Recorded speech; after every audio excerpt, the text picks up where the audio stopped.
Welcome to 360 Tamil. இன்னைக்கு இந்த வீடியோல நம்ம எந்த படத்தோட எக்ஸ்பிளனேஷன் பத்தி பார்க்க போறோம்னா மலையாள சினிமால இப்ப ரீசெண்டா வெளியே இருக்க மஸ்திஷ்க மரணம் அப்படின்ற படத்தை பத்தி தான் பார்க்க போறோம். இது ஒரு பக்கவான கிரைம் த்ரில்லர் படம்னு சொல்லலாம். ஆக்சுவலா இந்த படத்தோட கதை இருக்கு பாத்தீங்களா, 2046ல நடக்கிற மாதிரி காட்சி பத்திருப்பாங்க. ஃபியூச்சர்ல டெக்னாலஜி எல்லாம் நிறைய வளரும் பாத்தீங்களா, அந்த மாதிரி வளர்ந்த டெக்னாலஜில ஒரு கிரைம் நடந்தா எப்படி இருக்கும்ன்ற மாதிரி தான் இந்த கதையை பிரசன்ட் பண்ணிருப்பாங்க. நான் முதல்ல பிளாட்டை பத்தி லைட்டா சொல்றேன். அது என்னன்னு பாத்தீங்கன்னா, இந்த படத்தோட கதை 2046ல நடக்குது. அந்த டைம் சைனா ஒரு விஷயத்தை கண்டுபிடிக்கிறாங்க. அது என்னன்னா, அடுத்தவங்களோட மெமரிஸ்குள்ள நீங்க போலான்ற மாதிரி ஒரு விஷயத்தை கண்டுபிடிக்கிறாங்க. உதாரணத்துக்கு ராஜுன்னு ஒருத்தர் அவரோட லைஃப்ல நிறைய விஷயங்களை எக்ஸ்பீரியன்ஸ் பண்ணிருப்பாரு. அது எல்லாத்தையும் மெமரியா இவங்க சேவ் பண்ணி வச்சுக்கிறாங்க. ராஜு என்னெல்லாம் ஃபீல் பண்ணாரோ அந்த விஷயத்தை நீங்களும் ஃபீல் பண்ணலான்ற மாதிரி மத்தவங்களுக்கு அந்த வாய்ப்பை தராங்க. இதை வச்சுதான் கதையை சூப்பரா கொண்டு போயிருப்பாங்க. கொஞ்சம் குழப்பமா இருக்கும், முடிஞ்ச அளவுக்கு தெளிவா உங்களுக்கு புரிய வைக்கிறேன். எக்ஸ்பிளனேஷனுக்குள்ள போறதுக்கு முன்னாடி வீடியோக்கு ஒரு லைக் போடுங்க. இந்த எக்ஸ்பிளனேஷன் பிடிச்சிருந்ததுன்னா ஐ பண்ற ஆப்ஷனை கிளிக் பண்ணி சப்போர்ட் பண்ணுங்க. மேற்கொண்டு பேசி டைம் வேஸ்ட் பண்ணாம நம்ம நேரடியா எக்ஸ்பிளனேஷனுக்குள்ள போயிடலாம்.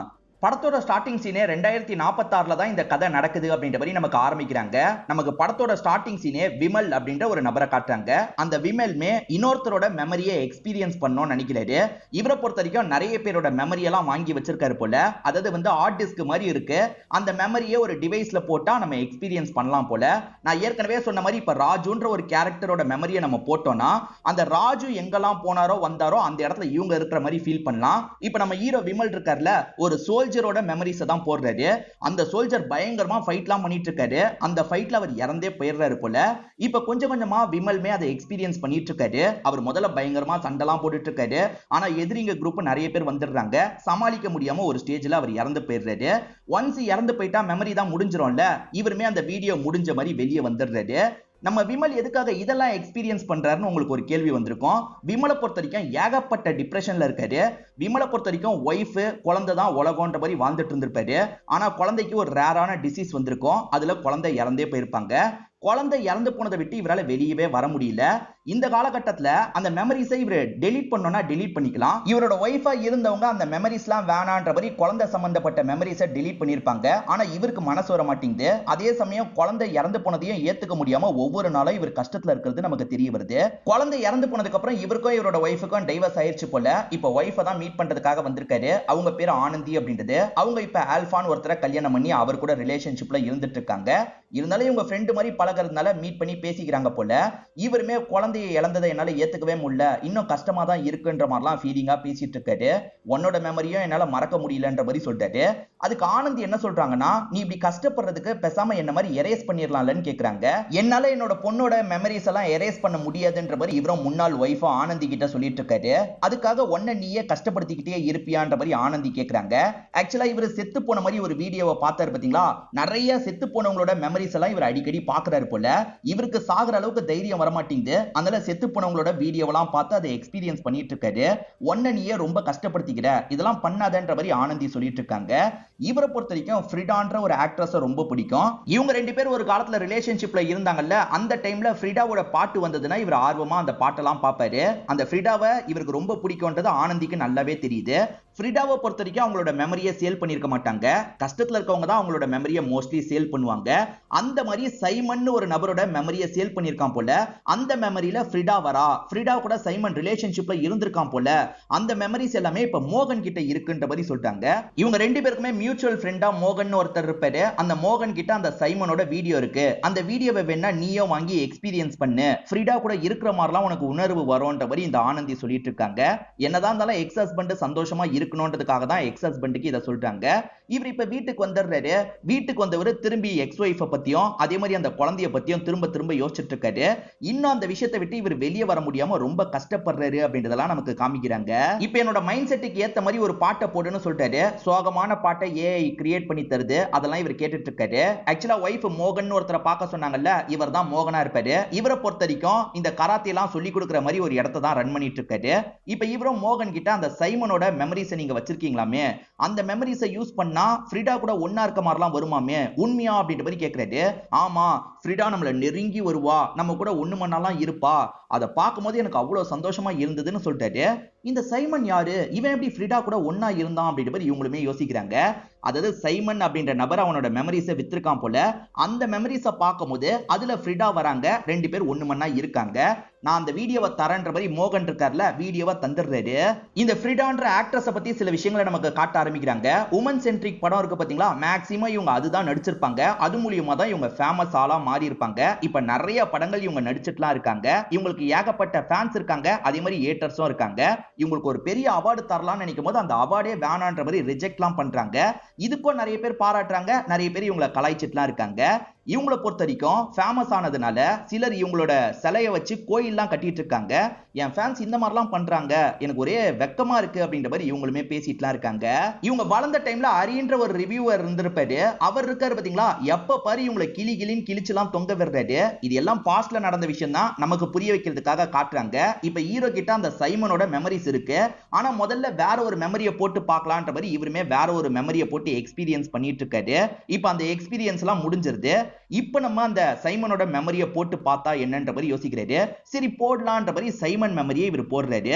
இவருக்கு ஃப்ரிடாவை ரொம்ப பிடிக்கும்ல, அதனால தான் இந்த மெமரியை எக்ஸ்பீரியன்ஸ் பண்ணலான்ற மாதிரி இவர் போடுறாரு. இப்ப அந்த மெமரி லோட் ஆக ஆரம்பிக்குது. இவருமே அந்த இடத்துக்கு போயிடுறாரு. சைமனோட மெமரியை எக்ஸ்பீரியன்ஸ் பண்றதுனால இவர் சைமன் கேரக்டரா அந்த இடத்துல மாறிடுறாரு. இவர் ஒரு ஹோட்டல்ல நின்னுட்டு இருக்கும் போது திடீர்னு ஃப்ரிடா எதிர நடந்து வந்துட்டு இருக்காங்க. வந்தவங்க சொன்ன மாதிரியே வந்துட்டியே, வா போலாம், நான் சொன்னதெல்லாம் எடுத்துட்டு வந்திருக்கியான்ற மாதிரி கேக்குறாங்க. இவர் கையில நிறைய பொருள் இருக்கு, எடுத்துட்டு வந்திருக்கான்ற மாதிரி இவரும் சொல்றாரு. இவர் நினைச்ச டைலாக்கை இவர் பேச முடியாது. அந்த சைமன் என்ன பேசினாரோ அதை தான் இவரால பேச முடியும். இவருமே சைமன் பேச வேண்டிய டைலாக் எல்லாம் பேசுறாரு. ஃப்ரிடா என்ன சொல்றாங்கன்னா, இந்த சிசிடிவி பகுதியை நம்ம கொளுத்தணும்ன்ற மாதிரி சொல்றாங்க. என்னங்க சொல்றீங்க அப்படின்ற மாதிரி ஆச்சரியப்பட்டுட்டு இவருமே அந்த இடத்தை கொளுத்துறதுக்கு ஹெல்ப் பண்றாரு. அடுத்ததா ஒரு ரூமுக்கு கூட்டு வராங்க. அந்த ரூம்ல பார்த்தா ஒருத்தர் அவங்க சாவடிச்சு வச்சிருக்காங்க. என்னங்க கொலை பண்ணி வச்சிருக்கீங்க அப்படின்ற மாதிரிலாம் இவர் கேட்கிறாரு. இதுக்காக தான் உன்னை வர வச்சிருக்கேன், என்ன உனக்கு ரொம்ப பிடிக்கும்ல, இந்த டெட் பாடியை மறைக்கிறதுக்கு எனக்கு ஹெல்ப் பண்ணு அப்படின்ற மாதிரிலாம் கேட்கறாங்க. இவருமே ரொம்ப பயப்படுறாரு. இவர்னா இவர் கிடையாது, சைமன் ரொம்ப பயப்படுறாரு. சரிங்க ஹெல்ப் பண்றேன் அப்படின்ற மாதிரி ஒரு ஸ்டேஜ்ல ஏத்துக்கிறாரு. இவங்க ரெண்டு பேரும் சேர்ந்து அந்த பாடியை காருக்கு கொண்டு வந்து வச்சிடுறாங்க. அப்பன்னு பார்த்து ரிவ்யூ பண்ற அரி இருக்கார்ல, எதர்ச்சியா அந்த இடத்துக்கு வந்துடுறாரு.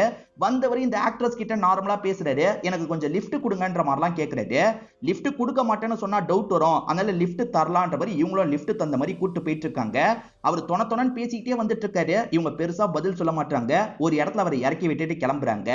அப்படி கிளம்புனதுக்கு அப்புறம் தான் அந்த கார்ல பிளட் இருக்கிறது இந்த அரிக்கு தெரிய வருது. ஏதோ தப்பு பண்ணிருக்காங்க, அவங்க எங்க போறாங்கன்றத ஃபாலோ பண்ணோம் அப்படின்ற மாதிரி இந்த அரியும் பின்னாடியே ஃபாலோ பண்ண ஆரம்பிக்கிறாரு. இவங்க ரெண்டு பேருமே அவுட்டர்ல இருக்க ஒரு பகுதிக்கு வரணும்ன்ற மாதிரி டிராவல் பண்ணி வந்துடுறாங்க. தயவு செஞ்சு புதைக்கிறதுக்கு ஹெல்ப் பண்ணுன்ற மாதிரி கேட்கறாங்க. அந்த சைமன் அப்படின்றவரும் சரின்ற மாதிரிலாம் ஏத்துக்கிறாரு. இப்போ ஒரு பகுதியில குழியெல்லாம் தோண்டிட்டு இருக்காரு. குழியெல்லாம் தோண்டி முடிச்சு இவங்க டெட் பாடியை மறைக்கலாம் நினைக்கிறதுக்குள்ள அரி இந்த இடத்துக்கு வந்துடுறாரு. ஓஹோ நீ கொலை பண்ணிருக்கியா, உன்னை நான் எக்ஸ்போஸ் பண்றேன் அப்படின்ற மாதிரிலாம் பேசிட்டு இருக்காரு. இத பாக்குற உங்களுக்கு பயம் வருது. இந்த அரியை விடக்கூடாது அப்படின்ற மாதிரி ஆயுதத்தை வச்சு இந்த அரியை அட்டாக் பண்றாங்க. ஆக மொத்தத்துல இந்த லேடி வந்து 2 கொலையை பண்ணிடுறாங்க. இது எல்லாத்தையும் சைமன் ஷாக்கிங்கா பார்த்துட்டு இருக்காரு. இப்போ புதைச்சு முடிச்சவங்க என்ன பண்றாங்கன்னா, சைமன் மண்டையிலையும் அடிச்சு சைமனை மயக்கமாக்கிடுறாங்க. இது எல்லாத்தையும் எக்ஸ்பீரியன்ஸ் பண்ண நம்ம ஹீரோ இருக்கார்ல, சட்டுன்னு அந்த டிவைஸ் எல்லாம் கழட்டி வச்சிடுறாரு. எல்லாருமே அந்த சைமனோ ஃப்ரிடாவும் ஒன்னா இருந்த மாதிரி தான் பார்த்திருப்பாங்க. இவர் மட்டும் தான் கொலையை பார்த்திருக்காரு. என்னடா இப்படி பார்த்திருக்கோன்ற மாதிரிலாம் ஷாக் ஆகுறாரு. இன்னொன் சைடு ஃப்ரிடாக்கு இந்த தகவல்லாம் தெரிய வருது. அதாவது சைமன் மெமரியில ஃப்ரிடா கூட யாரெல்லாம் ஒன்னா இருந்தீங்கன்ற மாதிரி சோசியல் மீடியால நிறைய பேர் பேசிக்கிறாங்க. இத பாக்குற ஃப்ரிடாக்கு தூக்கி வாரி போட்டுது. இவங்களுமே ஆக்ஷன் எடுக்கணும்ன்ற மாதிரிலாம் யோசிக்க ஆரம்பிக்கிறாங்க. எக்ஸ்பீரியன்ஸ் பண்ண நம்ம ஹீரோ இருக்கார்ல, அந்த மோகனை பாக்குறதுக்காக வந்துடுறாரு. நீங்கெல்லாம் ஃப்ரிடா கூட அந்த சைமன் ஒன்னா இருந்தான்னு சொன்னீங்கல்ல, ஆனா நான் பார்க்கும்போது கொலை பண்ண மாதிரி வந்தது அப்படின்ற மாதிரி சொல்றாரு. என்னடா உளறிட்டு இருக்க, இந்த கேசட்டை நான் நிறைய பேருக்கு தந்திருக்கேன், எல்லாருமே நான் சொன்ன மாதிரி தான் எக்ஸ்பீரியன்ஸ் பண்ணாங்கன்ற மாதிரி இந்த மோகன் சொல்றாரு. இந்த சைடு ஃப்ரிடா இருக்காங்கல்ல, 2 அசிஸ்டன்ட்டை கூட்டிட்டு கம்ப்ளைண்ட் பண்றதுக்காக வந்திருக்காங்க. பிரவீன் அப்படின்ற ஒரு ஆபீசர் கிட்ட தான் கம்ப்ளைண்ட் கொடுக்கிறதுக்காக வந்திருக்காங்க. என் மெமரியை நிறைய பேர் யூஸ் பண்ணிட்டு இருக்காங்க, என் மெமரியை என்னோட விருப்பம் இல்லாம எப்படி யூஸ் பண்ணலாம், அதனால அதை உடனே நீங்க பிளாக் பண்ணுங்க, ஆக்ஷன் எடுங்கன்ற மாதிரிலாம் சொல்லிட்டாங்க. சரி மேடம் ஆக்ஷன் எடுக்கிறன்ற மாதிரி இவரும் ஏத்துக்கிறாரு. ஃப்ரிடாவை பொறுத்த வரைக்கும் ஒரு மேல் அசிஸ்டன்ட் இருக்காரு, அதே மாதிரி ஒரு ஃபீமேல் அசிஸ்டன்ட் இருக்காங்க. ஏறக்குறைய இவங்களுக்கான எல்லா விஷயத்தையும் இவங்க 2 பேர் தான் கூட இருந்து பண்ணுவாங்க போல. அந்த சைமனோட கேசட்டை அபிஷியலா வாங்கினது மோகன் தான். மோகன் தான் ஃப்ரெண்ட்ஸ் ஃபேமிலின்னு எல்லாருக்கும் தந்திருக்காரு போல. இப்ப அந்த மோகனை தானே இவங்க அரெஸ்ட் பண்ண முடியும். நேரா மோகனை பார்க்கறதுக்காக வந்துடுறாங்க. நீ தான் இந்த கேசட்டை வாங்கியிருக்க, அவங்களோட மெமரியை நீ எப்படி பாப்ப அப்படின்ற மாதிரிலாம் ஆபீசர் சத்தம் போடுறாரு. இல்ல சார் நான் அபிஷியலா தான் வாங்கினேன்னு இவர் சொல்றாரு. என்னதான் அபிஷியலா வாங்கினாலும் சரி, அந்த ஆக்ட்ரஸ் கம்ப்ளைண்ட் கொடுத்திருக்காங்க, அதனால நாங்க ஆக்ஷன் எடுப்போம், உன்னை தாண்டி யாரெல்லாம் யூஸ் பண்ணா அவங்களோட பேரெல்லாம் சொல்லுன்ற மாதிரி கேட்டு தெரிஞ்சுக்கிறாரு. இப்ப ஃப்ரிடா இருக்காங்கல்ல, அந்த மெமரியை நான் முதல்ல செக் பண்ணணும்னு சொல்லிட்டாங்க. இப்ப அதுக்கான செட்டப் எல்லாம் பண்ணிட்டு இவங்க அந்த மெமரியை செக் பண்ண ஆரம்பிக்கிறாங்க. ஒரு ஹோட்டல்ல இவங்க நின்னுட்டு இருக்காங்க. அதாவது இவங்க இப்ப சைமன் கேரக்டராவும் இருக்காங்க, அந்த ஆக்ட்ரஸ் கேரக்டராவும் இருக்காங்க. சைமன் கேரக்டரா இருக்க ஃப்ரிடா கிட்ட ஆக்ட்ரஸ் கேரக்டரா இருக்க ஃப்ரிடா இருக்காங்கல்ல, பேசுறதுக்காக வராங்க. ரொமான்டிக்கா பேசுறாங்க. அங்க இருக்க பெட்ரூம்க்கு கூட்டு போயிட்டு இருக்காங்க. என்ன மேடம் என்ன பாக்குறீங்க அப்படின்ற மாதிரி வெளிய இருந்து இந்த மோகனும் கேட்டுட்டு இருக்காரு. பெட்ரூம்க்கு கூட்டு போன ஃப்ரிடா இருக்காங்கல்ல, அந்த ஃப்ரிடா கிட்ட ரொமான்ஸ் எல்லாம் பண்ணிட்டு இருக்காங்க. உங்களுக்கு புரியும்னு நினைக்கிறேன். சைமன் கேரக்டரா ஒருத்தங்க இருக்காங்க, இன்னொருத்தங்க ஃப்ரிடா கேரக்டரா இருக்காங்க. சோ ஒண்ணு மண்ணாதான் ரெண்டு பேருமே இருந்துட்டு இருக்காங்க. அப்ப இறந்து போன நபர் கிளிட்ச் மாதிரி தெரியுறாரு. சட்டுனு இவங்க ஷாக் ஆன மாதிரி கத்திக்கிட்டே முழிக்கிறாங்க. என்ன மேடம் ஆச்சு அப்படின்ற மாதிரி இங்க இருக்க பிரவீன்ன்ற ஆபீசர் கேக்குறாரு. ஒண்ணு இல்ல, நான் இவங்க சொன்ன மாதிரி ஒண்ணு மண்ணா இருக்கிறத தான் பார்த்தேன்ற மாதிரி இவங்களும் சொல்லி சமாளிக்கிறாங்க. ஆனா இவங்க இறந்து போன நபரை பார்த்திருக்காங்க. எதுக்கு போலீஸ் கிட்ட மறைக்கிறாங்கன்னு தெரியல. இப்ப பிரவீன் அப்படின்ற ஆபீசர் இருக்காரு பாத்தீங்களா, யாரெல்லாம் யூஸ் பண்ணாங்க, உங்ககிட்ட இருந்து யாரெல்லாம் வாங்கினாங்கன்ற மாதிரி இந்த மோகன் கிட்ட தகவல்லாம் சேகரிச்சிடுறாரு. ஹீரோவும் வாங்கி யூஸ் பண்ணார்ல, இப்ப ஹீரோவை பாக்குறதுக்காக வீட்டுக்கு வந்துடுறாங்க. இந்த சமயம் கூட ஹீரோ இருக்கார்ல, வேற யாரோட மெமரிஸையோ பார்த்துட்டு இருக்காரு. அப்ப இவங்களுமே எழுப்புறாங்க. முதல்ல வெளியே வான்ற மாதிரி அதுல இருந்து வெளியே வர வச்சிடுறாங்க. உன்னை அரெஸ்ட் பண்றோன்ற மாதிரி சொல்லிட்டாங்க. என்ன எதுக்கு அரெஸ்ட் பண்ண போறீங்க, என்னெல்லாம் அரெஸ்ட் பண்ண முடியாதுன்ற மாதிரி சொல்லிட்டாரு. இவர் கொஞ்சம் கெலாட்டா பண்றாருல, அதனால வேற வழி இல்லாம இவங்க அடிக்க வேண்டிய நிலைமை வந்துருது. ஒரு ஸ்டேஜ்ல அடிச்சு லாக் பண்ணி இவர் அந்த செல்லுக்கு கொண்டு வந்துடுறாங்க. ஏற்கனவே மோகன் இருக்காரு, மோகனோட ஃப்ரெண்ட்ஸ் நிறைய பேர் இருக்காங்க. இவங்க எல்லாருமே அந்த வீடியோவை எக்ஸ்பீரியன்ஸ் பண்ணவங்களா இருப்பாங்க. எல்லார்கிட்டயும் பிரவீன் தனித்தனியா பேசி பாக்குறாரு. நீங்க என்னத்தை பாத்தீங்கன்ற மாதிரிலாம் கேக்குறாரு. ஏறக்குறைய எல்லாருமே என்ன சொல்றாங்கன்னா, ஃப்ரிடா எங்களை வந்து கூப்பிட்டா, எங்க கிட்ட வந்து அப்ரோச் பண்ற மாதிரிலாம் பேசினா, ரெண்டு பேருமே பெட்ரூம்க்கு போனோம், சந்தோஷமா இருந்தோம், இதுதான் நடந்தது அப்படின்ற மாதிரி சொல்றாங்க. மோகன் அப்படிதான் எக்ஸ்பீரியன்ஸ் பண்ணிருப்பாரு. மோகன் நிறைய பேருக்கு கேசட் தந்தார்ல, அவங்க எல்லாருமே அப்படிதான் எக்ஸ்பீரியன்ஸ் பண்ணிருப்பாங்க. மோகன் யாருக்கெல்லாம் தெரியுமா கேசட் தந்திருக்காரு, நம்ம ஹீரோவோட முன்னாள் ஒய்ஃபா ஒருத்தங்க இருந்தாங்கல்ல, அவங்களுக்கு கேசட் தந்திருப்பாரு. இந்த மாதிரி ஏகப்பட்ட பேருக்கு கேசட் தந்திருப்பாரு. எல்லாருக்குமே அந்த விஷயம் தான் நடந்திருக்கு. ஆனா நம்ம ஹீரோ மட்டும் உல்டாவா சொல்றாரு. என்ன சொல்றாருன்னா, எனக்கு மட்டும் கொலை பண்ற மாதிரி வந்தது, அவங்க ஏற்கனவே ஒரு கொலை பண்ணியிருந்தாங்க, அதே மாதிரி அரின்ற ஒரு ரிவ்யூவரையும் அடிச்சு சாவடிச்சிருந்தாங்க அப்படின்ற மாதிரி சொல்றாரு. யாருமே இதை நம்ப மாட்டாங்க. அது எப்படிடா எங்களுக்குலாம் ஒரு மாதிரி தெரியும், உனக்கு மட்டும் வேற மாதிரி தெரியும்ன்ற மாதிரி இவர்கிட்ட கேட்டுட்டு இருக்காங்க. இல்ல இல்ல நான் சொல்றது உண்மைன்ற மாதிரி ஹீரோ திரும்ப திரும்ப சொல்றாரு. ஹீரோவோட முன்னாள் ஒய்ஃப் கிட்ட பேசும்போது ஹீரோக்கு மென்டல் ப்ராப்ளம் இருக்கிறது தெரிய வருது. இதை தாண்டி ஃப்ரிடாவை பொறுத்த வரைக்கும் ஒரு கஷ்டத்துல இருக்காங்க. அது என்னன்னா, சோசியல் மீடியால எல்லாருமே ஃப்ரிடாவை பத்தி மோசமா பேசுறாங்க. இவ சைமன் கூட ஒண்ணு மண்ணா இருந்திருக்கான்ற மாதிரிலாம் பேசுறாங்க.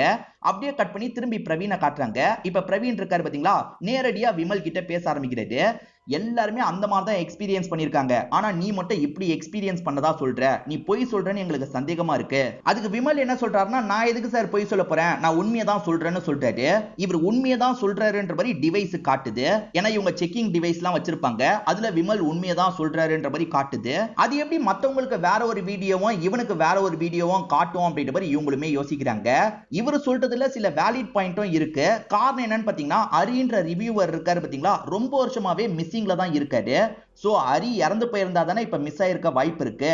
அப்ப இவன் சொல்றது ஒரு வேலை நடந்திருக்குமா அப்படின்ற மாதிரி இந்த ஆபீசருமே கொஞ்சம் கொஞ்சமா நம்ப ஆரம்பிக்கிறாரு. போலீஸ் விசாரணையில என்னெல்லாம் நடக்குதுன்றது அசிஸ்டன்ட் மூலியமா ஃப்ரிடான்ற இந்த ஆக்ட்ரஸ்க்கு தெரிஞ்சிருது. இப்ப ஃப்ரிடாவை பார்த்து பேசுறதுக்காக பிரவீன் அப்படின்ற ஆபீசர் வந்திருக்காரு. மேடம், அவன் சொல்றதுலயும் லாஜிக் இருக்கதான் செய்யுது, அரி அப்பத்துல இருந்து மிஸ் ஆகுறாரு அப்படின்ற மாதிரிலாம் சொல்லிட்டாரு. சார், அப்ப நான் தான் கொலை பண்ணிருக்கேன்னு சொல்ல வரீங்களா, எனக்கும் இதுக்கும் சம்பந்தமே கிடையாது சார் அப்படின்ற மாதிரி இவங்களுமே சொல்லிட்டு இருக்காங்க. இப்ப பிரவீனும் வேற ஒரு பிளான் பண்றாரு. சைமன்ன்றது யாருனே உங்களுக்கு தெரியாது, அந்த சைமன் எப்படி இருப்பான்றதை நம்ம கண்டுபிடிக்கணும். ஆக்சுவலா நீ சைமனோட மெமரிக்குள்ள போறல, கண்ணாடி இருக்கிற இடத்துக்கு போ, அந்த சைமனோட உண்மையான ஃபேஸ் தான் கண்ணாடியில தெரியும், அந்த ஃபேஸை நீ ஞாபகம் வச்சுட்டு எங்களுக்கு வந்து சொல்லுன்ற மாதிரி சொல்றாங்க. ஹீரோவும் சரின்ற மாதிரிலாம் ஏத்துக்கிறாரு. அதே மாதிரி ஹீரோவை வெளியெடுக்கிறதுக்காக ஒரு லாயருமே இந்த இடத்துக்கு வந்துடுறாரு. அந்த லாயர் கிட்ட இப்பெல்லாம் அனுப்ப முடியாதுன்னு சொல்லிடுறாங்க. இவங்க ஒரு பிளான் பண்ணாங்க பாத்தீங்களா, அந்த விஷயத்தை பண்ணலாம்னு நினைக்கிறாங்க. இப்ப ஹீரோவை திரும்பி அந்த மெமரியை பார்க்க சொல்றாங்க. இவங்க பக்கத்துல இருந்து கைட் பண்ணிட்டு இருக்காங்க. சைமன் நிக்க வேண்டிய பொசிஷன்ல இவர் நிக்கிறாரு. அப்ப ஃப்ரிடாவும் கூட்டு போறதுக்காக வராங்க. ஒருவேளை இந்த வாட்டி ஒண்ணா இருக்கிறது வந்துரும் அப்படின்ற மாதிரி ஆளுங்க யோசிக்கிறாங்க. ஆனா இந்த வாட்டியும் அந்த ஃப்ரிடா கொலை பண்ற மாதிரி தான் இவருக்கு தெரிய ஆரம்பிக்குது. ஒரு ஸ்டேஜ்ல ரிஃப்ளெக்ஷன்ல இவரோட ஃபேஸை இவர் கவனிச்சிடுறாரு. அப்படியே கட் பண்ணி நமக்கு ஃப்ரிடாவை காட்டுறாங்க. ஃப்ரிடா ஆளுங்க கிட்ட என்ன சொல்றாங்கன்னா, நான் தான் இந்த கொலையை பண்ணேன்னு சொல்றாங்க. என்ன சொல்றீங்க அப்படின்ற மாதிரி அசிஸ்டன்ட்ங்க பயங்கரமா ஷாக் ஆயிடுறாங்க. இவங்களுமே டீடைலா சில விஷயங்களை சொல்றாங்க. உண்மையிலே இந்த ஃப்ரிடா தான் கொலை பண்ணிருப்பாங்க. கொல்லப்பட்ட நபரோட பேரு கிளின்ட் அப்படின்றது. அவரை பொறுத்த வரைக்கும் காஸ்டிங் டைரக்டரா இருப்பாரு. இவங்க தெரியாதனமா அவரை சாவடிச்சிடுறாங்க போல. அதுல இருந்து தப்பிக்கிறதுக்காக இவங்க ஃபேனான சாஜிமோன்னு ஒரு நபர் அந்த இடத்துக்கு வர வச்சிருப்பாங்க. நம்மளுக்கு பிடிச்ச ஆக்ட்ரஸ் கூப்பிடுறாங்கன்னு அவரை நம்பி அந்த இடத்துக்கு வந்திருப்பாரு. அவர் அந்த கொலைக்காக யூஸ் பண்ணிருப்பாங்க. அதுக்கப்புறம் அவரை அடிச்சு மயக்கமாக்கி இருப்பாங்க. இதுக்கப்புறம் அவனால பிரச்சனை வராதுன்ற மாதிரி தான் யோசிச்சிருப்பாங்க. ஆனா அவன் மெமரியை சேல் பண்ணிருக்கான், அதனால இப்படி ஒரு பிரச்சனை வந்துருச்சுன்ற மாதிரிலாம் அசிஸ்டன்ட் கிட்ட புலம்பிட்டு இருக்காங்க. என்ன சைமனோட மெமரின்னு சொன்ன, இப்ப இவங்க சாஜிமோன்னு சொல்றாங்கன்னு சொல்ற, என்னதான் சொல்ல வரேன்னு உங்களுக்கு ஒரு குழப்பம் வருது பாத்தீங்களா? இது போக போக உங்களுக்கு கிளியர் ஆயிடும். உண்மையில அவரோட பேரு சாஜிமோன் அப்படின்றது. சாஜிமோனை வச்சுதான் இவங்க இந்த கொலையை பண்ணிருக்காங்க. அசிஸ்டன்ட் கிட்ட காப்பாத்த சொல்லி கேக்குறாங்க. ரிஃப்ளெக்ஷன் மூலமா அந்த நபரோட ஃபேஸை ஹீரோ பார்த்துட்டாரு பாத்தீங்களா? அந்த ஃபேஸ் எப்படி இருந்தது சொல்லுன்ற மாதிரிலாம் ஆபீசர்ஸ் கேக்குறாங்க. இவருமே கொஞ்சம் கொஞ்சமா அடையாளத்தை சொல்றாரு. அது மூலமா ஒவ்வொரு ஃபேஸா இவங்களுமே ஃபில்டர் பண்றாங்க. அப்படி ஃபில்டர் பண்ணி ஒரு நபர் கூட இவங்க மேட்ச் பண்ணிடுறாங்க. அந்த நபரோட பேரு சாஜிமோன் அப்படின்றது. ஆக்சுவலா சைமனோட மெமரின்ற மாதிரி தான் இந்த கேசட் இருக்கு. ஆனா அவரோட பேரு சாஜிமோன் உங்களுக்கு தெரிய வருது. அந்த சாஜிமோனை கண்டுபிடிக்கணும் அப்படின்ற மாதிரிலாம் யோசிக்க ஆரம்பிக்கிறாங்க. இப்ப ஃப்ரிடா இருக்காங்கல்ல, ரெண்டு அசிஸ்டன்ட்ங்க கிட்ட பேசிட்டு இருக்காங்க. அவங்க சாஜிமோனியை தேட ஆரம்பிச்சிட்டாங்க. சாஜிமோன் மாட்டினாலும் பிரச்சனை தான், அதே மாதிரி ஹீரோ மாட்டினாலும் பிரச்சனை தான். அவங்க ரெண்டு பேரோட கதையை முடிச்சிருங்க அப்படின்ற மாதிரி ஆளுங்க கிட்ட சொல்லிட்டாங்க. இந்த ஆளுங்க இருக்காங்கல்ல, ஒரு மோசமான கில்லரை வந்து செட் பண்ணிடுறாங்க. அந்த கில்லரை பொறுத்த வரைக்கும் குள்ளமா தான் இருப்பாரு, ஆனா பயங்கரமா சண்டை போடுவாரு. இப்ப ஹீரோ வேற ஒரு வீடியோவை வீட்டுல பார்த்துட்டு இருக்கும் போது அந்த கில்லர் அட்டாக் பண்றதுக்காக வராரு. நல்ல வேலையா ஹீரோ பார்த்து தடுத்து அவன் கூட சண்டை போட்டுட்டு இருக்காரு. இந்த சண்டை நடந்துட்டு இருக்கும் போது ஹீரோவை பார்த்து பேசுறதுக்காக அந்த சாஜிமோனே இந்த இடத்துக்கு வந்துடுறாரு. இப்ப கில்லர் அவரையும் அட்டாக் பண்றான். ஆனா இவங்க ரெண்டு பேரும் சேர்ந்து கில்லர் கிட்ட இருந்து தப்பிச்சிடுறாங்க. கரெக்டா அந்த இடத்துக்கு வந்த போலீஸ் இருக்காங்கல்ல, கில்லரை தடுத்து இவங்க ரெண்டு பேரையும் சேஃபா காப்பாத்திடுறாங்க. இந்த கில்லரை பொறுத்த வரைக்கும் ஃப்ரிடாவோட பேரை சொல்லியிருக்கவே மாட்டான். ஆனா ஆபீசருக்கே ஃப்ரிடா தான் இதை பண்ணிருக்க வாய்ப்பு இருக்குன்ற மாதிரி தோண ஆரம்பிக்குது. இவங்க கிட்ட வந்து விசாரணை பண்ணிட்டு இருக்காரு. பார்த்தா அந்த கில்லரை செட் பண்ணது ஃப்ரிடாவோட அசிஸ்டன்ட்ங்கன்னு தெரிய வருது. சோ நீங்க மூணு பேரும் சேர்ந்து தான் இந்த விஷயத்த பண்ணிருக்கீங்க. நீங்க தப்பு பண்ணதுனால தான் கொலை பண்ண நினைச்சிருக்கீங்க. உங்க மூணு பேரையும் இந்த அடிப்படையில நான் அரெஸ்ட் பண்றேன்ற மாதிரி சொல்றாரு. இவங்களும் எவ்வளவோ இன்ஃபுளுன்ஸை பயன்படுத்துறதுக்கு பாக்குறாங்க, வேலைக்காக மாட்டேங்குது. இவங்க மூணு பேரையும் ஒரு இடத்துல லாக் பண்ணி வச்சிடுறாரு. எதுக்காக அந்த காஸ்டிங் டைரக்டர் கிளின்ட்டை சாவடிச்சீங்கன்ற மாதிரி இவங்களோட அசிஸ்டன்ட்ங்க கேக்குறாங்க. ஆனா இவங்க அதுக்கு பதில் சொல்ல மாட்டாங்க. ஃப்ரிடாவை பொறுத்த வரைக்கும் எப்படியாவது இந்த கேஸை விட்டு வெளியே வரணும்னு நினைக்கிறாங்க. அதுக்காக ஒரு சூப்பர் ஐடியா பண்றாங்க. இவங்களோட கேஸ் கோர்ட்டுக்கு வரப்போதுன்னா நிறைய மக்கள் பார்க்க விரும்புவாங்க. அதனால ஒரு டிவி ஷோவா நம்ம மாத்திரலாம். அந்த டிவி ஷோல என்ன காப்பாத்துற மாதிரி நிறைய விஷயங்களை மக்கள் கிட்ட அவங்க காமிக்கிட்டோம். அதனால மக்கள் கிட்ட எனக்கு கெட்ட பேர் ஏற்படாது அப்படின்ற மாதிரி ஒரு பிளான போடுறாங்க. இது நடக்கிறது 2046ல. அதனால கோர்ட்ல நடக்கிற கேஸை கூட மக்கள் பார்க்கிறதுக்கு விரும்புவாங்க. அதை ஒரு ஷோவா இவங்க மாத்த ஆரம்பிக்கிறாங்க. இவங்க குற்றம் பண்ணிருக்காங்கன்னு அந்த போலீஸ் ஆபீசர் நினைக்கிறாரு. அதனால தான் இந்த கேஸ் கோர்ட்டுக்கு வந்துருது. இப்ப கோர்ட்ல என்னெல்லாம் நடக்குதோ அது எல்லாத்தையுமே வந்து மீடியாட்கள் கவர் பண்ணிட்டு இருக்காங்க. இவங்க ஒரு மீடியா சேனலுக்கு கான்ட்ராக்ட் மாதிரி தந்துடுறாங்க. அவங்க தான் அங்க நடக்கிற எல்லா விஷயத்தையும் கவர் பண்ணிட்டு இருக்காங்க. இவங்க பிளான் என்ன தெரியுமா? ஹீரோயின் மேல எந்த தப்பு வந்தாலும் சரி, தப்பே இல்லைன்ற மாதிரி மக்கள் கிட்ட கொண்டு போய் சேர்க்கணும். அது மூலியமா ஹீரோயினை காப்பாத்திரணும், ஹீரோ பைத்தியம்னு எல்லாரையும் நம்ப வைக்கணும்னு நினைக்கிறாங்க. இந்த ஷோ எல்லாத்தையும் மேனேஜ் பண்ற லேடி இவங்களா தான் இருப்பாங்க. இவங்கள பார்த்து வச்சுக்கோங்க. இவங்க என்ன பண்றாங்கன்னா, அந்த ஆக்ட்ரஸ் ஃபீல் பண்றத க்ளோஸ் அப்ல காட்டுங்க, இவனை பொறுத்த வரைக்கும் கொஞ்சம் வில்லத்தனமா மியூசிக் எல்லாம் போட்டு காட்டுங்கன்ற மாதிரி சொல்லிட்டாங்க. சோ அவரை நெகட்டிவாவும் இவங்கள பாசிட்டிவாவும் இவங்க காமிச்சிட்டு இருக்காங்க. லைவ்ல தான் இந்த ஷோவே நடந்துட்டு இருக்கு. இப்ப ஜட்ஜுமே உங்களோட தரப்பை சொல்லுங்கன்ற மாதிரி கேக்குறாரு. லேடி அசிஸ்டன்ட்டா அந்த ஃப்ரிடாக்கு ஒருத்தங்க இருந்தாங்கல்ல, அவங்க தான் இப்ப லாயர் மாதிரியும் பேசிட்டு இருக்காங்க. என்னோட கட்சிக்காரர் எந்த ஒரு தப்புமே பண்ணல. இப்ப சைமன் ஒரு நபரோட மெமரிஸ் தான் எல்லாருமே பார்த்துட்டு இருக்காங்க. அந்த மெமரிஸ்ல இவங்க கூட ஒன்னா இருக்க மாதிரி தான் எல்லாருமே பாக்குறாங்க. ஆனா ஒருத்த மட்டும் கொலை பண்ணதா பார்த்ததா சொல்றான். அதுல உண்மையா கிடையாது. அவனுக்கு கொஞ்சம் மென்டல் ப்ராப்ளம் இருக்கு. அதனால தான் அவனுக்கு அந்த மாதிரிலாம் தோணி இருக்கு. அதனால இந்த கேஸை நீங்க முடிச்சிடணும் அப்படின்ற மாதிரிலாம் பேசிட்டு இருக்காங்க. ஆனா நம்ம ஹீரோ தரப்புலயும் ஒரு லாயர் இருக்காரு பாத்தீங்களா, அவர் என்ன சொல்றாருன்னா, ஹீரோ எக்ஸ்பீரியன்ஸ் பண்ணது உண்மைதான், ஹீரோ போய் சொல்றதுக்கான அவசியமே கிடையாது, போலீஸ் ஆபீசரும் இந்த விஷயத்தை கன்ஃபார்ம் பண்ணிருக்காரு அப்படின்ற மாதிரிலாம் பேசிட்டு இருக்காரு. ஏன்னா ஏறக்குறைய போலீஸ் ஆபீசரும் இதை ஓரளவுக்கு கன்ஃபார்ம் பண்ணிருப்பாரு. இதை தாண்டி அந்த கிளின்ட் என்ன ஆனான்னு யாருக்குமே தெரியல. அதே சமயம் அந்த அரின்ற ரிவ்யூவருக்கு என்ன ஆச்சுன்னே தெரியல. கண்டிப்பா இவங்க தான் ஏதோ பண்ணிருக்காங்கன்ற மாதிரிலாம் அவர் பேசிட்டு இருக்காரு. இப்ப திரும்பி அந்த ஆக்ட்ரஸை டிஃபெண்ட் பண்றதுக்காக அசிஸ்டன்ட் லேடி பேச ஆரம்பிக்கிறாங்க. இவங்க என்ன சொல்றாங்கன்னா, ஹீரோவை பத்தி நீங்க முன்னாடி விசாரிச்சு பாருங்க, ஒய்ஃப் பிரிஞ்சு போனதுக்கு அப்புறம் பொண்ணை இழந்ததுக்கு அப்புறம் மென்டலா ரொம்ப பாதிக்கப்பட்டுட்டான், அதனால தான் இந்த மாதிரிலாம் உளறிட்டு இருக்கான் அப்படின்ற மாதிரி சொல்லிட்டு இருக்காங்க. இந்த ஷோவை சேர்ந்தவங்க என்ன பண்றாங்கன்னா, அவங்க சைடு தான் பாயிண்ட் எல்லாம் ஸ்ட்ராங்கா இருக்க மாதிரி ஒரு பில்டப்பை கொடுக்குறாங்க. மக்களை பொறுத்த வரைக்கும் அவங்க தான்ப்பா சூப்பரா பேசுறாங்க, அந்த ஆக்ட்ரஸ் மேல எந்த ஒரு தப்பும் இல்ல, இந்த விமல் தான் வந்து கொஞ்சம் மென்டல் ப்ராப்ளத்துல இருக்கான், அவன் தான் தப்பு தப்பா சொல்றான்ற மாதிரி மக்கள் நினைக்க ஆரம்பிக்கிறாங்க. அடுத்ததா போலீஸ் பிரவீன் பேச ஆரம்பிக்கிறாரு. பிரவீன்மே ஹீரோ சொல்றதுல உண்மை இருக்கிறதுக்கான வாய்ப்பு இருக்கு, அதுக்கான எவிடன்ஸ் எல்லாம் நாங்க கொஞ்சம் சேகரிச்சிருக்கோம், என்னோட டீமை சேர்ந்தவங்க கொண்டு வருவாங்க அப்படின்ற மாதிரிலாம் பேசிட்டு இருக்காரு. இதெல்லாம் கேட்டுட்டு இருக்க இந்த ஃப்ரிடாக்கு லைட்டா இந்த இடத்துல பயம் வர ஆரம்பிச்சிருது. அதே மாதிரி இந்த ஷோவை பண்ணிட்டு இருக்கவங்களுக்கும் பயம் வர ஆரம்பிச்சிருது. ஏதாவது பண்ணணும், அந்த எவிடன்ஸை கொண்டு வரவங்க இந்த இடத்துக்கு வரக்கூடாது, அவங்கள வழியிலேயே தடுக்கணும்ன்ற மாதிரி யோசிக்கிறாங்க. ஃப்ரிடா என்ன சொல்றாங்கன்னா, அதுக்கான ஏற்பாடெல்லாம் நான் ஏற்கனவே பண்ணிட்டேன், என்ன காப்பாத்துறதுக்கான வேலையை மட்டும் நீங்க பண்ணுங்க, மக்கள் கிட்ட நான் நெகட்டிவா போய் சேரக்கூடாது, பாசிட்டிவா மட்டும் தான் சேரணும், அப்படி சேர்ந்தாதான் உங்க கூட நான் நிறைய கான்ட்ராக்ட்லாம் போட்டிருக்கேன்ல அது எல்லாமே நடக்கும், இல்லன்னு வச்சுக்கோங்க எல்லா கான்ட்ராக்டையும் கேன்சல் பண்ணிடுவேன்ற மாதிரி சொல்லிட்டாங்க. அவங்களோட கான்ட்ராக்ட் இந்த டிவி சேனலுக்கு ரொம்ப முக்கியம்ல, எப்படியாவது உங்களை காப்பாத்திடுறோம் அப்படின்ற மாதிரி சொல்லிட்டாங்க. இப்ப டிவி சேனலை சேர்ந்தவங்களும் ஃப்ரிடா நல்லவங்க வல்லவங்க அப்படின்ற மாதிரிலாம் பயங்கரமா பில்டப் கொடுத்துட்டு இருக்காங்க. இப்ப அடுத்ததா சாஜிமோன் பேசுறதுக்காக வராரு. அவருமே நடந்த விஷயத்தெல்லாம் சொல்ல ஆரம்பிக்கிறாரு. சாஜிமோனை பொறுத்த வரைக்கும் அந்த ஆக்ட்ரஸ் ஃப்ரிடாவோட பெரிய ஃபேனா இருப்பாரு. அவங்களோட ஒரு படம் விடாம எல்லா படத்தையும் பார்ப்பாரு. அடிக்கடி அவங்களுக்கு சாட்லாம் பண்ணுவாரு. அவங்க கிட்ட இருந்து ரிப்ளைவே வராது. ஆனா அந்த நாள் அவங்க கிட்ட இருந்து ரிப்ளை வந்திருக்கும். என்ன பாக்குறதுக்கு இந்த ஹோட்டலுக்கு வர முடியுமான்ற மாதிரி கேக்குறாங்க. கண்டிப்பா வரன்ற மாதிரி இவருமே சந்தோஷமா அந்த இடத்துக்கு வந்துடுறாரு. வரும்போது இதெல்லாம் எடுத்துட்டு வாங்கன்னு சொல்லியிருப்பாங்க, அதாவது எரிக்கிறதுக்கு தேவையான பொருள்லாம் கொண்டு வாங்கன்னு சொல்லியிருப்பாங்க. இவரும் புரியாம கொண்டு வந்துடுறாரு. அப்படி வந்தவர்கிட்ட ஃப்ரிடா ரொமான்டிக்காலாம் பேசுறாங்க. கொலைக்காக அவரை யூஸ் பண்ணியிருப்பாங்க. யூஸ் பண்ணவங்க அடிச்சு மயக்கமாக்கி இருப்பாங்க. காலையில முழிச்சவரு கனவா இல்ல நிஜமானு கன்ஃபியூஸ் ஆயிருப்பாரு. மெசேஜ் செக் பண்ணலான்னு பார்த்தா மெசேஜ் எல்லாமே டிலீட் ஆயிருக்கும். அவங்க தான் வேணும்ட்டே கொலைக்காக என்ன யூஸ் பண்ணிக்கிட்டாங்க அப்படின்ற மாதிரிலாம் பிரசன்ட்ல இவர் சொல்றாரு. இந்த சாஜிமோனு பினான்சியலா கஷ்டப்படும் போது மெமரிஸை விக்கலான்ற மாதிரி சைனா கம்பெனிக்கு விக்கிறாரு. அவங்க ஆப்ரேட் பண்ணி அந்த மெமரிஸ் எல்லாம் எடுத்துடுறாங்க. அதை ஒரு ஹார்ட் டிஸ்க்ல போட்டு வைக்கலாம்னு நினைக்கும் போது சாஜிமோன் அப்படின்ற பேரை தெரியாதனமா சைமன் அப்படின்ற மாதிரி எழுதிடுறாங்க. ஏன்னா ஒருத்தங்க சாஜிமோன்ன்ற பேரை சொல்லியிருப்பாங்க, ஆனா கேட்கிறவங்க அதை தப்பா புரிஞ்சு சைமன் எழுதியிருப்பாங்க. மத்தவங்க மட்டும் எப்படி ஃப்ரிடா கூட ஒன்னா இருந்த மாதிரி எக்ஸ்பீரியன்ஸ் பண்ணாங்கன்னு உங்களுக்கு ஒரு கேள்வி வந்திருக்கும். ஆக்சுவலா அந்த டைம் நடந்தது கொலை தான். ஆனா இவரை பொறுத்த வரைக்கும் ஃப்ரிடா கூட நம்ம ஒன்னா இருந்தா எப்படி இருக்கும்ன்ற மாதிரி இவரோட மைண்டுக்குள்ள ஓட்டி இருப்பாரு. சோ மத்தவங்க எல்லாம் பார்த்தது அது, நம்ம ஹீரோக்கு மட்டும் உண்மையிலேயே நடந்த விஷயம் வந்திருக்கும். கிளிட்ச் மாதிரி ஏற்பட்டு தான் அந்த மாதிரி வந்திருக்கும். இப்போ ஆர்குமெண்ட் எல்லாமே ஃப்ரிடாக்கு எதிராக தான் போயிட்டு இருக்கு. ஆனா இந்த டிவி சேனல் சேர்ந்தவங்க இருக்காங்கல்ல, ஃப்ரிடா நல்லவங்க வல்லவங்க அப்படின்ற மாதிரி அவங்கள காப்பாத்துறதுக்காக என்னெல்லாம் செய்யணுமோ அதெல்லாம் செஞ்சுட்டு இருக்காங்க. இப்போ அடுத்ததா ஜட்ஜ் இருக்கார்ல, நீ என்ன சொல்லணும்னு நினைக்கிற அப்படின்ற மாதிரி நம்ம ஹீரோ கிட்ட கேட்கிறாரு. ஹீரோ ஃபீலிங்கா இந்த இடத்துல பேச ஆரம்பிக்கிறாரு. சார், என்ன பொறுத்த வரைக்கும் ஒய்ஃப் கூட பொண்ணு கூட சந்தோஷமா ஒரு வாழ்க்கை வாழணும்னு நினைச்சேன். ஆனா என்னோட பொண்ணுக்கு பிரெயின்ல ஒரு ப்ராப்ளம் ஏற்பட்டுச்சு, அதோட விளைவா அவ இறந்து போயிட்டா. அவ இறந்து போனதை விட்டு என்னால வெளியவே வர முடியல அப்படின்ற மாதிரி செம்ம ஃபீலிங்கா பேசிட்டு இருக்காரு. அதனால தான் இறந்து போனவங்களோட வீடியோவை எக்ஸ்பீரியன்ஸ் பண்ணலாம்னு நினைச்சேன். நிறைய இறந்து போனவங்களோட வீடியோவெல்லாம் பார்த்து எக்ஸ்பீரியன்ஸ் பண்ணிட்டு இருந்தேன். அப்பதான் சைமன்ன்ற இந்த கேசட்டை நான் பார்த்தேன். இதுல என்ன வந்ததோ நான் அதை தான் வெளியே சொன்னேன். போலீஸ் கிட்டயும் அந்த விஷயத்தை தான் சொன்னேன். பொய் சொல்லணும்ன்ற அவசியம் எனக்கு இல்லைன்ற மாதிரிலாம் இவர் பேசிட்டு இருக்காரு. எந்த ஒரு தப்புமே பண்ணல சார், ஆனா என்ன சாவடிக்கிறதுக்கு ஆளுங்கெல்லாம் வந்தாங்கன்னு சொல்லிட்டாரு. அந்த நிஞ்சான்ற குள்ளமா இருக்க ஒரு நபர் அட்டாக் பண்றதுக்கு வந்தாரு பாத்தீங்களா, அதை பத்திலாம் இவர் சோகமா சொல்லிட்டு இருக்காரு. இவர் ரொம்ப ஃபீலிங்கா பேசிட்டு இருக்கிறத மக்கள் பாக்குறாங்கல்ல, அதனால மக்களோட மனசு மாற ஆரம்பிக்குது. டிவி சேனலை சேர்ந்தவங்க ஃப்ரிடாக்கு தான் பில்டப் கொடுக்குறாங்க. ஆனா இவர் பேசுறதை கேட்கிற மக்கள் இவன் பக்கம் தான் நியாயம் இருக்கு அப்படின்ற மாதிரிலாம் யோசிக்க ஆரம்பிக்கிறாங்க.